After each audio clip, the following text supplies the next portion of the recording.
The beggar picked up the noodles from the garbage can and was about to eat them. A disabled girl handed him a slice of pizza and said that the noodles were dirty. The beggar took the pizza without any excuse and ate it. Unexpectedly, the boy next to him suddenly fainted and fell to the ground. The beggar quickly unblocked the boy's acupoints with his hand. Then he injected his inner power into the boy's body. In the next second, the boy miraculously woke up. The beggar noticed that the boy suffered from congenital heart disease and needed to go to the hospital for treatment. The girl said that she had not yet saved enough for her brother's medical expenses. Seeing how difficult their lives were, the beggar took out a fragment and handed it to the girl. He told her to sell the fragment to pay for her brother's treatment. The girl accepted it with skepticism. Little did she know that this fragment was no ordinary thing. The pawnshop owner was instantly stunned when he saw it, because this was a fragment of the mask of the divine guardian of the nation. The entire mask was made of gold, but no one had ever seen what the divine guardian of the nation looked like. 10 years ago, the divine guardian of the nation single-handedly annihilated an invading enemy. After that battle, he was met with suspicion by others. In order not to implicate his family, he disappeared for over 10 years.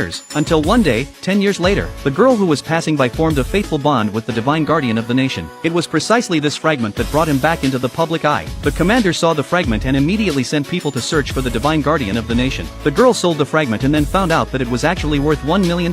She finally had enough money to have surgery for her brother. Unexpectedly, at that moment, they were targeted by gangsters. Only because the brother's genes matched those of the son of a female gang leader. The gangsters planned to kidnap the boy. This scene was caught by the beggar, who intervened to stop it. The gangsters stepped forward and advised the beggar not to meddle. The beggar was caught in a dilemma. If he intervened, his identity would definitely be exposed, drawing the wrath of his enemies. But watching the boy being abducted, he felt as if he was seeing his daughter being kidnapped all those years ago. In an instant, he could no longer control his body. He loudly warned the traffickers to release the boy. The beggar's voice echoed across the land, deafening. Even a true dragon vortex appeared from the sky. Meanwhile, the beggar's daughter, who had been kidnapped years ago, was searching for her father. Seeing the true dragon vortex not far away, she immediately rushed over to check it out. The divine guardian of the nation's subordinate also noticed that his master had finally appeared. Just as everyone rushed over, the female mafia leader, upon learning that the kidnapping of the boy had failed, became instantly furious, because no one had ever dared to oppose her in such a way. Then she drove toward the siblings. Fortunately, the beggar saved them. The girl wanted the beggar to protect them,